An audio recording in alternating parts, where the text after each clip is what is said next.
রমাজানের শেষ দশকের আমল আমরা একেবারে রমাজানের শেষ দশকের নিকটবর্তী। এই লাইলাতুল কদরে যে সমস্ত আমল আপনি করবেন এবং লাইলাতুল কদরে যে সমস্ত আমলকে আপনি বাতিল করবেন, যে সমস্ত কাজকে আপনি বাতিল করবেন, তারপরের একটি বিষয় থাকবে ইতিকাফ। আমরা জানব ইতিকাফ কি, তার ফজিলত কি। সময় যদি থাকে ইনশাল্লাহ আমরা বিষয়টাকে মানুষের সামনে পেশ করার চেষ্টা করব ইনশাআল্লাহুল আজিজ। আসলে মানুষ লাইলাতুল কদর সম্পর্কে জানে না। এই লাইলাতুল কদরের কি ফজিলত রয়েছে, কি মর্যাদা রয়েছে, এ সম্পর্কে মানুষ অজ্ঞ। আসলে মানুষ যদি জানতো, মানুষ যদি বুঝতো এই রমাজানের শেষ দশকের ইবাদতের কথা, লাইলাতুল কদর পালন করা কি ফজিলত রয়েছে, কি মর্যাদা রয়েছে, মানুষ যদি জানতো তাহলে সকল মানুষ কদরের রাত পালন করার চেষ্টা করত। আসলেই রমাজানের শেষ দশক আসলেই আমাদের আরও ব্যস্ততা বেশি হয়ে যায়। কেনাকাটা থেকে, ক্রয় বিক্রয় থেকে, যাবতীয় কাজ থেকে, যাবতীয় জিনিস থেকে আমাদের আরও কাজের চাপ হয়ে যায়। যখন রমাজানের শেষ দশক আসে, যখন আমরা রমাজানের শেষ দশকের নিকটবর্তী হয়, তখন আমাদের কাজ আরও বেশি হয়ে যায়।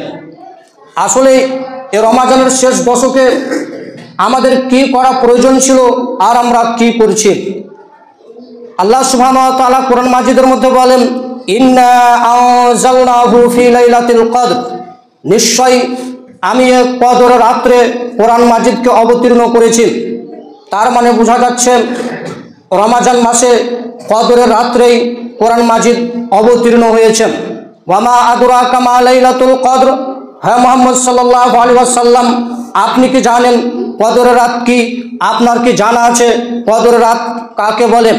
আল্লাহ সুবহানাহু ওয়া তাআলা বলেন, লাইলাতুল কদরি খায়রুম মিন আলফি শাহর, তা হচ্ছে এই কদরের রাত 1000 মাসের চেয়ে উত্তম। এই কদরের রাত 1000 মাসের চেয়ে উত্তম। তানাজ্জালুল মালাইকাতু ওয়ার রূহ ফিহা বিইজনি রাব্বিহিম মিন কুল্লি আমর, এরাতে ফেরেশতা ও জিবরিল আলাইহিস সালাতু ওয়াস সালাম তাদের প্রতিপালকের অনুমতি ক্রমে প্রত্যেকটি আদেশ নিয়ে অবতীর্ণ হন। অত্র আয়াতে আল্লাহ সুবহানাহু ওয়া তাআলা বলতে চাইছেন, এ রাতে ফেরেশতাগণ এবং জিবরাইল, মানে অন্য ফেরেশতা থেকে জিবরাইলের মান, জিবরাইলের মর্যাদা অনেক বেশি। এই জন্য জিবরাইলের নামটা ভিন্নভাবে এসেছেন। তার মানে বোঝা যাচ্ছে বিভিন্ন ফেরেশতা থেকে, অনেকগুলো ফেরেশতার মধ্যে থেকে জিবরাইলের মান, জিবরাইলের মর্যাদা অনেক বেশি। সালামুন হিয়া হাত্তা মাতলাইল ফজর, এই রাতটি ফজর প্রকাশ হওয়া পর্যন্ত পুরোপুরি শান্তি ও নিরাপত্তময় থাকে। এ রাতটি পুরোপুরি শান্তি ও নিরাপত্তময় থাকে এমন একটি রাত। আসলে এই লাইলাতুল কদর এত মর্যাদাপূর্ণ কেন, 1000 মাসের চেয়ে উত্তম কেন হলো? শুধুমাত্র উত্তম, এই শ্রেষ্ঠ মর্যাদাপূর্ণ কদর রাত এই জন্য হয়েছে, এই কদর রাত্রে কোরআন মাজিদ নাজিল হয়েছে। এর কারণে এই রাত হয়ে গেছে শ্রেষ্ঠ রাত, এই রাত হয়ে গেছে উত্তম রাত, এই রাত হয়ে গেছে 1000 মাসের চেয়ে উত্তম। এই মাসে লাইলাতুল কদরে কোরআন মাজিদের মর্যাদাকে আল্লাহ সুবহানাহু ওয়া তাআলা বর্ণনা করতে গিয়ে এই কদরের রাতকে এত মর্যাদা দিলেন, এত মান দিলেন, এত সম্মান দিলেন শুধুমাত্র কোরআন মাজিদের জন্য। সপ্তম মাস মানে কোরআন মাজিদ ছিল, তারপরে প্রথম আসমানে নিয়ে এসে ধাপে ধাপে যখন যেটা প্রয়োজন তখন কোরআন মাজিদের আয়াতকে নাজিল করা হয়েছে।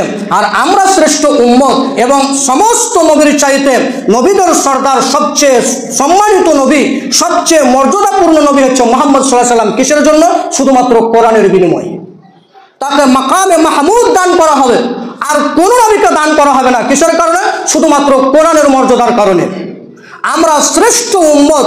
আল্লাহ কোরআন মাজিদের মধ্যে বর্ণনা করেছেন যে আমরাই হচ্ছে শ্রেষ্ঠ উম্মত, আর কোনো শ্রেষ্ঠ উম্মত নয়। তারপরে আমরা শ্রেষ্ঠ উম্মত হবার একটি কারণ শুধুমাত্র কোরআন মাজিদ আমাদের ওপর অবতীর্ণ হয়েছে, এই জন্য আমরা হচ্ছে শ্রেষ্ঠ উম্মত। তার মানে বোঝা যাচ্ছে কদরের রাতের কারণেই এই রমাজান মাস অতীব মর্যাদাপূর্ণ। এই কোরআন মাজিদ নাজিল হয়েছে রমাজান মাসে, এর কারণেই এই কদর রাত অতীব গুরুত্বপূর্ণ। আমরা যেটা বলতে চাইছিলাম, তানাজ্জালুল মালাইকাতু ওয়ার রূহু ফিহা বিইযনি রাব্বিহিম মিন কুল্লি আমর, এরাতে ফেরেশতা এবং জিবরিল আলাইহিস সালাম প্রত্যেকটি আদেশ নিয়ে পৃথিবীতে আসেন। কি নিয়ে আসেন? মিন কুল্লি আমর, প্রত্যেকটি সমস্ত কাজ যাবতীয় জিনিস নিয়ে আসে। হতে পারে মানুষের ভাগ্য, মানুষের রিজিক, মানুষের আয়ু, সে কতদিন বাঁচবে, কতটি রিজিক খাবে, কিভাবে জীবনযাপন করবে, সমস্ত কিছু লিপিবদ্ধ করা হয় এই কদরের রাত্রে। এইটাকে নিয়ে যাওয়া হয়েছে 15ই শাবানে। 15ই শাবানে নাকি 15ই শাবানে নাকি মানুষের ভাগ্য রজনী করা হয়, মানুষের ভাগ্য লেখা হয়, মানুষের তাকদীর লেখা হয়, মানুষের রিজিক লেখা হয়। জি না, সেটা হচ্ছে কদরের রাত্রে। এই কদরের রাতটাকে নিয়ে যে রমা 15ই শাবানের সাথে যোগ করেছে, তার মানে বোঝা যাচ্ছে আপনার রিজিক, আপনার তাকদীর নির্ধারণ করা হয় এই কদরের রাত্রে। এবার আমরা হাদিস দ্বারা জানবো কদরের রাত, কদরের রাতের আলামত কি কি রয়েছে, কি কি নিদর্শন আপনি পেলেন, বুঝবেন যে এটা কদরের রাত। এই কোরআন মাজিদের আয়াত থেকে আমরা বুঝলাম যে এই রাত হচ্ছে 1000 মাসের চেয়ে উত্তম। মানে একজন মানুষ 1000 বছর ধরে ইবাদত করলে যা নেকি হবে, একটি রাত অতিবাহিত করলে আল্লাহ সুবহানাহু ওয়া তাআলার উদ্দেশ্য লাইলাতুল কদর পালন করলে তাই নেকি হবে। তার মানে বোঝা যাচ্ছে লাইলাতুল কদরের অনেক মর্যাদা রয়েছে। আসলে মানুষের হায়াত তো 60 বছর 70 বছর। তার মানে বোঝা যাচ্ছে কেউ যদি কদরের রাত পালন করে, ইবাদত করে কাটায়, তাহলে তার অতীতের সমস্ত গুনাহসমূহ ক্ষমা হয়ে যাবে, যেগুলো ছোট ছোট করেছেন। তাহলে আপনার তো হায়াতই অত বছর নাই, তার মানে বোঝা যাচ্ছে যতগুলো গুনাহ করবেন সমস্ত গুনাহ আল্লাহ সুবহানাহু ওয়া তাআলা ক্ষমা করে দিবেন। এটা হচ্ছে কদরের ফজিলত। আন আবি হুরায়রা রাদিয়াল্লাহু তাআলা আনহু قال, আবু হুরায়রা রাদিয়াল্লাহু তাআলা আনহু বলেন, রাসূলুল্লাহ সাল্লাল্লাহু আলাইহি ওয়াসাল্লাম বলেছেন, মান কামা লাইলাতুল কদরি ঈমানান ওয়া ইহতিসাবান গফিরা লাহু মা তাকাদ্দামা মিন জামবি। যে ব্যক্তি ঈমানের সাথে সওয়াবের আশায় কদরের রাত অতিবাহিত করবে, ইবাদতে কাটাবে, গফিরা লাহু মা তাকাদ্দামা মিন জামবি, অতীতের সমস্ত গুনাহ খাতাকে আল্লাহ সুবহানাহু ওয়া তাআলা ক্ষমা করে দিবেন। যত ছোট ছোট গুনাহ করেছিলেন আল্লাহ সুবহানাহু ওয়া তাআলা সমস্ত গুনাহকে ক্ষমা করে দিবেন। তার মানে কদরের রাতের ফজিলত হচ্ছে কেউ যদি কদরের রাতে রমাদানের শেষ দশক ইবাদতে কাটায়, আল্লাহর ইবাদত করে, তাহলে তার পূর্বের গুনাহসমূহ আল্লাহ সুবহানাহু ওয়া তাআলা ক্ষমা করে দিবেন। আমরা তো জানতে বুঝতে পারলাম না যে কদর রাত কিভাবে পালন করব। যেভাবে আমাদের দেশে লাইলাতুল কদর পালন করা হচ্ছে, আসলে সেটা ইবাদত করে লাইলাতুল কদর পালন করা হচ্ছে বলে আমরা মনে করি না। আসি আমরা পরবর্তী হাদিস পেশ করব যে আমরা লাইলাতুল কদরের জন্য কি প্রস্তুতি নিতে পারি, কি পরিশ্রম করতে পারি এই লাইলাতুল কদর পালন করার জন্য। আবু সাঈদ খুদরি রাদিয়াল্লাহু তাআলা আনহু বলেন, রাসূলুল্লাহ সাল্লাল্লাহু আলাইহি ওয়াসাল্লাম বলেছেন যে ইন্নী রাআইতু লাইলাতুল কদরি, নিশ্চয়ই আমি কদরের রাত দেখেছি। রাসূল বলছেন যে আমি কদরের রাত দেখেছি, ফাউনসিতুহা, তারপর আমাকে ভুলিয়ে দেওয়া হয়েছে কদরের রাত কোন রাত। আল্লাহ রাসূল বলছেন যে নিশ্চয় আমি কদরের রাত দেখেছি, ফাউনসিতুহা, এরপর আমাকে ভুলিয়ে দেওয়া হয়েছে কদরের রাত কোন রাত। ওয়াইয়া ফিল আশরিল আওয়াখির, তবে রমাদানের শেষ দশকের মধ্যে এটা রয়েছে। কদরের রাত রমাদানের শেষ দশকের মধ্যে এটা রয়েছে। এরপরে এই রাতের বর্ণনা দিচ্ছেন, মিন লায়ালিহা লাইলাতুন তালাকাতুন বালজাতুন, এ রাত খুবই মর্যাদাপূর্ণ, শান্তিপূর্ণ, স্বচ্ছ পরিষ্কার, লা হাররাতুন ওয়ালা বারিদাতুন, এ রাতে শীতও বেশি থাকে না, গরমও বেশি থাকে না। এই রাতের বর্ণনা করছেন যে আপনি কি দেখে বুঝবেন যেটা কদরের রাত। ওই কদরের রাতের বর্ণনা দিচ্ছেন রাসূলুল্লাহ সাল্লাল্লাহু আলাইহি ওয়াসাল্লাম বলছেন যে সে রাতটা খুব শান্তিপূর্ণ, মর্যাদাপূর্ণ হবে, পুরোপুরি শান্তি থাকবে, নিরাপত্তা থাকবে এবং মর্যাদাপূর্ণ, স্বচ্ছ পরিষ্কার রাত। এরপরে বলছেন লা হাররাতুন ওয়ালা বারিদাতুন, এ রাতে ঠান্ডা অর্থাৎ শীতও বেশি থাকে না, গরমও বেশি থাকে না।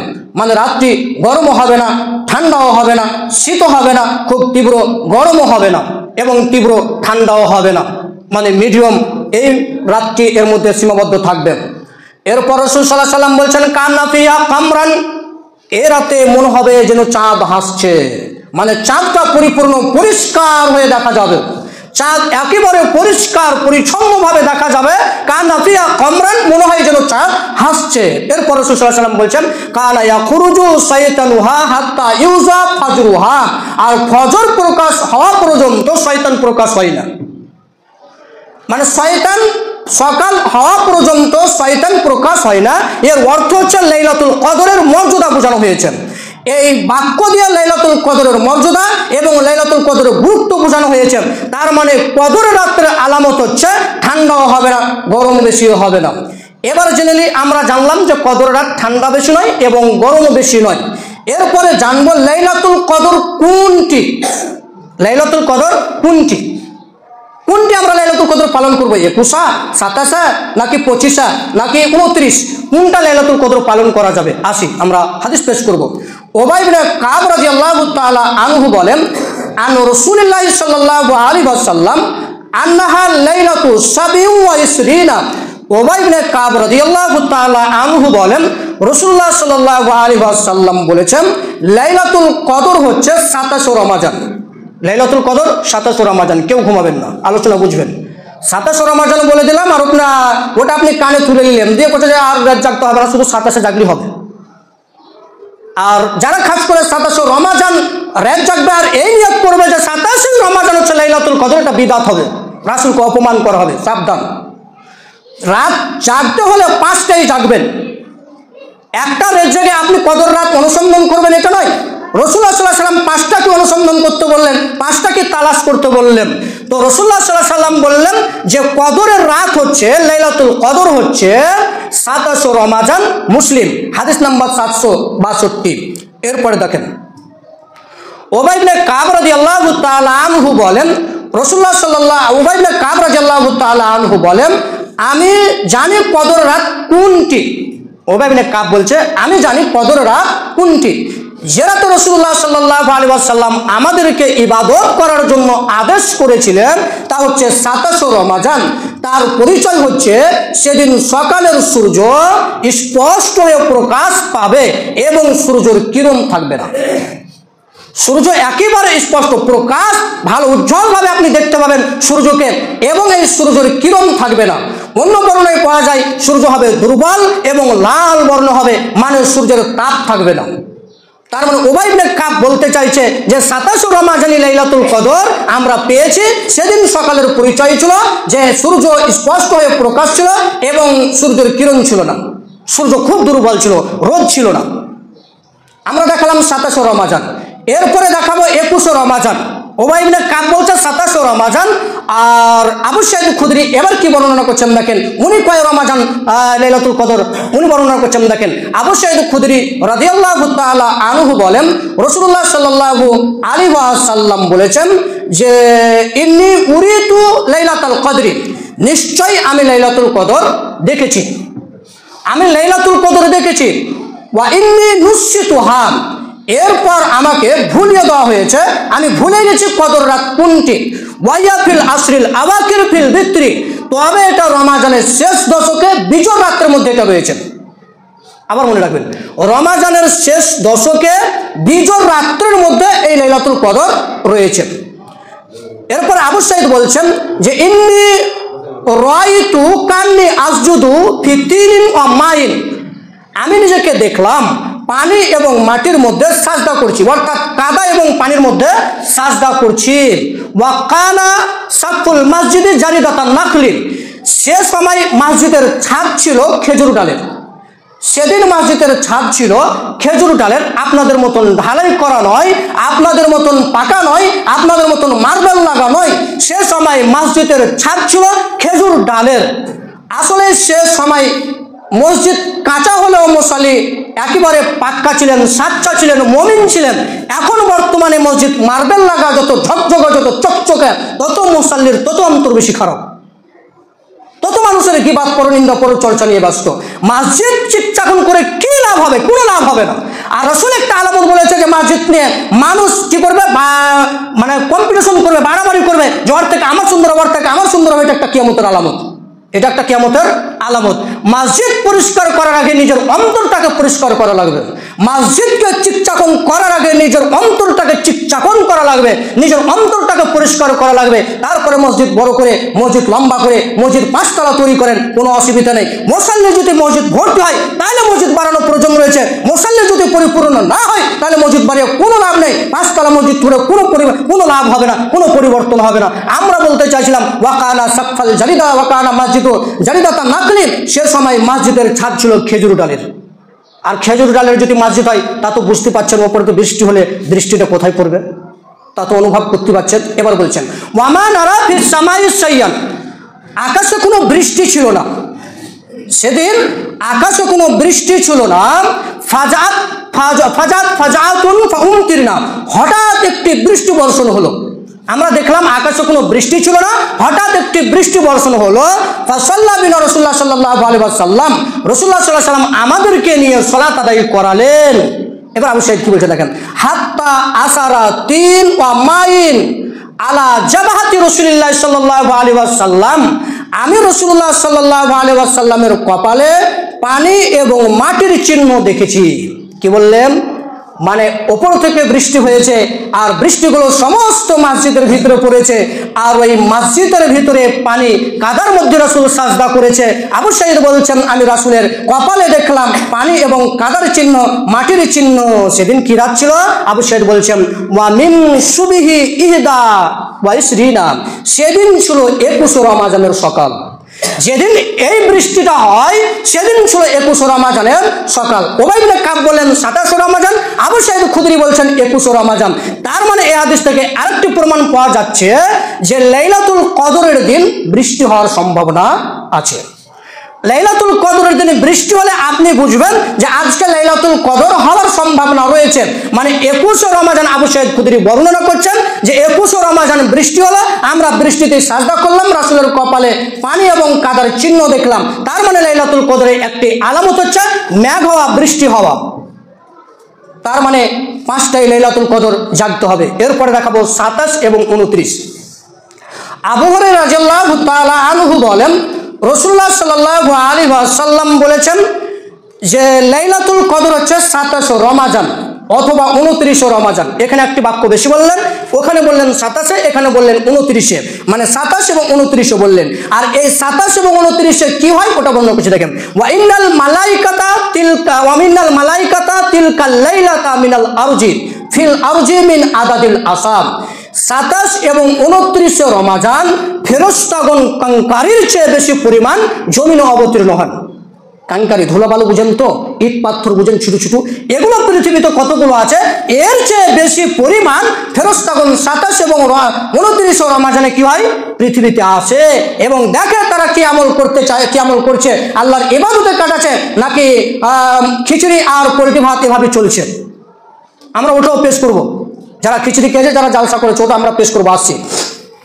তো আবুরা বললেন যে 29 এবং 27 রমাজান ফেরেশতাগণ কাঙ্কারির চেয়ে বেশি পরিমাণ অবতীর্ণ হন। উবাদা ইবনে সামিত রাদিয়াল্লাহু তাআলা আনহু বলেন রাসূলুল্লাহ সাল্লাল্লাহু আলাইহি ওয়াসাল্লাম একদা লাইলাতুল কদরের নির্দিষ্ট তারিখ দেওয়ার জন্য বের হলেন। তো দেখলেন দুজন মুসলমান ঝগড়া করছে রাস্তার মধ্যে। তো রাসূলুল্লাহ সাল্লাল্লাহু আলাইহি ওয়াসাল্লাম ওই দুজন ঝগড়া দেখলেন এবং এই ঝগড়া দেখে এই লাইলাতুল কদরের নির্দিষ্ট তারিখের পরিচয় ভুলিয়ে দেওয়া হয়েছে, ভুলে গিয়েছেন। আসলে উনি দিতে এসেছিলেন লাইলাতুল কদরের নির্দিষ্ট তারিখ, কোন দিন লাইলাতুল কদর। এরপরে ঝগড়ার কারণে রাসূলুল্লাহ সাল্লাল্লাহু আলাইহি ওয়াসাল্লামকে এই লাইলাতুল কদরের তারিখকে ভুলিয়ে দেওয়া হয়েছে। এরপরে আল্লাহ রাসূল বলছেন আইয়াকুনা খায়রাল লাকুম, জেনে রাখো পৃথিবীর মানুষ, এর মধ্যে তোমাদের কি রয়েছে, কল্যাণ রয়েছে। এর মধ্যে কি রয়েছে, তোমাদের কল্যাণ রয়েছে, এর মধ্যে তোমাদের কল্যাণ রয়েছে।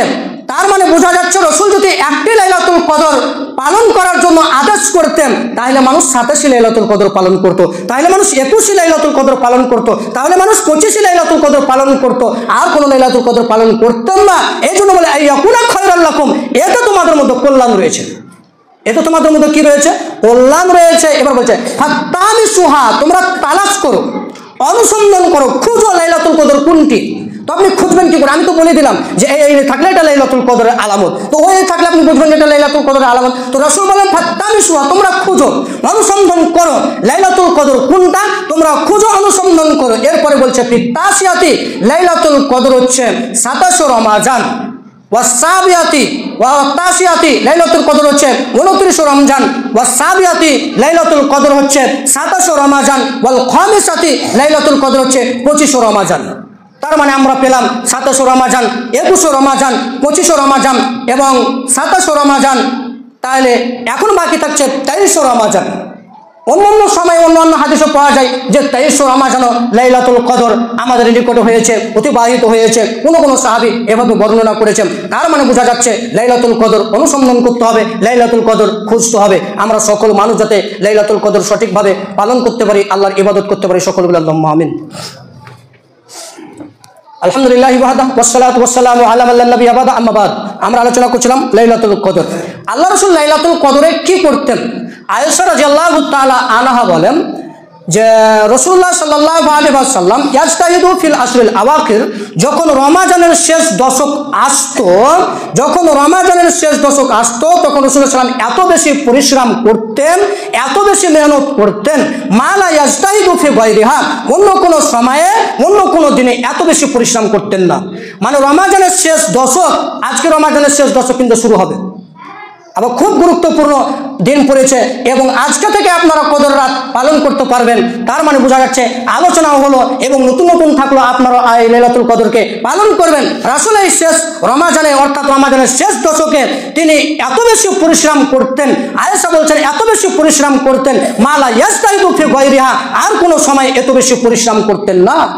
আয়েশা রাদিয়াল্লাহু তাআলা আনহা বলেন রাসূলুল্লাহ সাল্লাল্লাহু আলাইহি ওয়াসাল্লাম ইজা দাখালাল আসরু, যখন রমাজানের শেষ দশক আসতো, আয়েশা বলছেন যে যখন রমাজানের শেষ দশক আসতো, সাত্তা মিজারাহু, তখন রাসূল সাল্লাল্লাহু আলাইহি ওয়াসাল্লাম নিজের কোমরকে বেঁধে ফেলতেন, মানে তিনি লুঙ্গি গুটিয়ে নিতেন।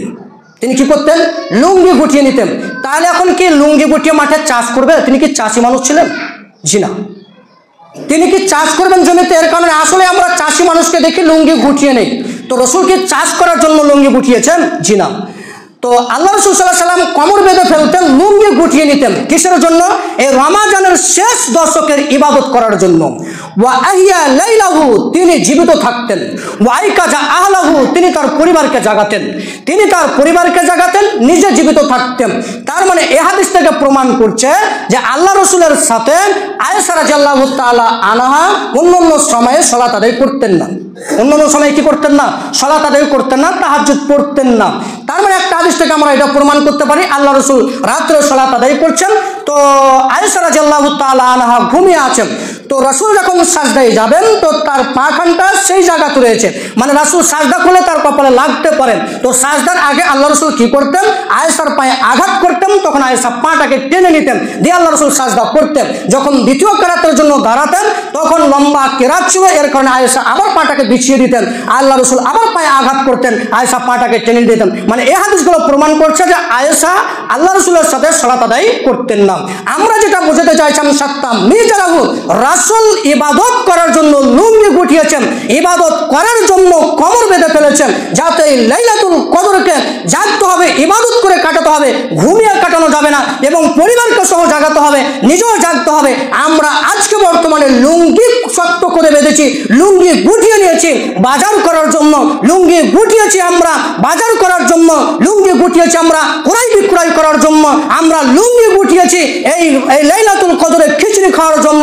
সাত্তা মিজারাহু, রাসূল লুঙ্গি গুটিয়েছেন ইবাদত করার জন্য, আর আমরা এই লাইলাতুল কদরে লুঙ্গি গুটিয়েছি খিচুড়ি খাওয়ার জন্য। আর এক শ্রেণীর মাওলানা মৌলবীর কথা তো আপনি বলিয়েন নাই, ওরা সময় পায় না, ওরা লাইলাতুল কদরের দিনই জালসা শুরু করবে। কেন লাগবে ভাই? তোমার হাদিস কোরআন জানা ছিল না যে লাইলাতুল কদরে এটা মর্যাদা? জানো না? না জানলে চাকরি ছেড়ে দিতে হবে। অযথা কেন ধর্মকে বিক্রি করে খাচ্ছেন? অযথা কেন সবাইকে নষ্ট করে খাচ্ছেন? হাদিস কোরআনকে বিক্রি করে খাচ্ছেন? কেন আপনাকে লাইলাতুল কদরে জালসা করা লাগবে? আর দেখবেন যে লাইলাতুল কদরে একটা নয়, হাজারটা জালসা হয় লাইলাতুল কদরে। আসলে মৌলবী বোকা বানাচ্ছে জনগণকে, আর জনগণের মৌলবীর কথা শুনে তারা কোনো প্রতিবাদ করলো না যে আমরা লাইলাতুল কদরে জালসা করতে দেবো না। আমরা তার তৃতীয় বছর যখন লাইলাতুল কদর পালন করি, তখন দেখলাম যে 4-5 জায়গা থেকে মাইক বাজছে। কেন বাজবে? লাইলাতুল কদর পালন করবে জালসা দিয়ে? চলবে না। লাইলাতুল কদর এমন মানুষ পালন করে পিকনিক দিয়ে, অনেক মানুষ মুরগি মারে, খাসির মাংস খায়, পুষারি জায়গায় পিকনিক বলেন, পিকনিক খাওয়ার জন্য লাইলাতুল কদর পালন করা হয়েছে। তো লজ্জা হয় না, তো হায়া হয় না কেন, ইতস্তবোধ হয় না কেন? কেন আপনাকে এই রাতে খাওয়া লাগবে? কেন এই রাতে আপনাকে পিকনিক খাওয়া লাগবে? কেন এই রাতে আপনাকে খিচুড়ি খাওয়া লাগবে? কেন এই রাতে আপনাকে মুরগি খাওয়া লাগবে? আর কোনো অন্য সময় পেলেন না, এই রাতে পেলেন আপনি লাইলাতুল কদরে এসব খাওয়া লাগবে। যদি খুব রাত, অর্থাৎ রাত অতিবাহিত জাগছেন, খুব যদি বিরক্ত বোধ হয়, তাহলে হালকা চা পান, হালকা করবেন। এটা 2-4-5 মিনিটের মধ্যে আপনি করে সেরে দিবেন, কারো উপর গল্প গুজব না করে এটা করতে পারেন। কিন্তু বাকি যেগুলো কাজ রয়েছে, মুরগি খাওয়া, রান্না করা, খিচুড়ি করা, জালসা করা, যাবতীয় কাজ, এই কাজগুলো করা যাবে না, অবৈধ কাজ এগুলো লাইলাতুল কদরকে অপমান করা হচ্ছে, এগুলো লাইলাতুল কদরকে অপমান করা হচ্ছে এবং জাতিকে ফাঁকি দেওয়া হচ্ছে। সাবধান সতর্কতা অবলম্বন করবেন। লাইলাতুল কদরে যাতে কোনো মানুষ এই দোগাছির মাটিতে জালসা না করতে পারে, লাইলাতুল কদরে যেন কোনো মানুষ লাইলাতুল কদরে যেন কোনো মানুষ জালসা না করতে পারে, এটাকে ঠাকিয়ে রাখবেন। আর একটু 2-4 মিনিট সময় আজকে নিচ্ছি। আজকে একটু এতেকাপ সম্পর্কে আলোচনা করব। এতেকাপ কি? আসলে আমাদের মানুষ এতেকাপ বুঝে না। এতেকাপ কাকে বলেন? এতেকাপ শুরু হয় কখন? সংক্ষিপ্ত সময় আমরা বলবো। এতেকাপ শুরু হয় কখন? এতেকাপ তখনই শুরু হয় যখন 20 রমাজান হয়ে যাবে, তখন আপনি এতেকাপের জন্য মসজিদে চলে আসবেন। আল্লাহ সুবহানাহু ওয়া তাআলা বলছেন, ওয়ালা তুবাশিরুহুন্না ওয়া আনতুম আকিফুনা ফিল মাসাজিদ। এবং তাহলে একটা পরিষ্কার করি যে এতেকাপে আসবেন কখন? এতেকাপে তখনই আসবেন যখন 20 রমাজান অর্থাৎ 20 তারিখ শেষ হয়ে যাবে, মানে সারা বিশ্বে দিন পরিবর্তন হয় রাত 12টার পরে, আর আরবি দিন পরিবর্তন হয় মাগরিবের সালাতের পরে। তার মানে বোঝা যাচ্ছে 20 তারিখ, ইংরেজি হিসাবে 20 তারিখে আপনি মসজিদে অর্থাৎ মসজিদে চলে আসবেন, মানে 21 রমাজান সন্ধ্যার সময় মসজিদে চলে এসে আর বাড়ি যাবেন না। কেউ কেউ বলেছে যে না, ফজরের সময় আসতে হবে, ফজরের সময় এতেকাপে বসতে হবে, আর মসজিদ থেকে বের হবে না। কেউ কেউ বলেছে যে না, 21 রমাজানের দিন 21 তারাবি পড়ে 21 মাগরিব থেকেই আর সে বাড়ি যাবে না, এতেকাপের জন্য এক কোণে মসজিদে বসে যাবে। মসজিদে বসে যাবে, যদি ঘেরার সম্ভাবনা হয় তাহলে ঘেরে দেবে, যদি না হয় তাহলে এমনিভাবে এতেকাপ বসে থাকবে। তার মানে বোঝা যাচ্ছে 21 মাগরিবের পরে আপনারা এতেকাপে বসবেন। যারা এতেকাপে বসতে চাইছেন, এতেকাপের অনেক ফজিলত, অনেক গুরুত্ব রয়েছে এবং এতেকাপ থাকা অবস্থায় যে সমস্ত কাজ আপনি করতে পাবেন না, আল্লাহ সুবহানাহু ওয়া তাআলা কোরআন মাজিদের মধ্যে বলছেন, ওয়ালা তুবাশিরুহুন্না ওয়া আনতুম আকিফুনা ফিল মাসাজিদ। আল্লাহ সুবহানাহু ওয়া তাআলা বলছেন এতেকাপ অবস্থায় স্ত্রীর সাথে সঙ্গম করা যাবে না, স্ত্রীর সাথে মিলামেশা করা যাবে না এবং কোনো প্রকার যৌনাচার করা যাবে না।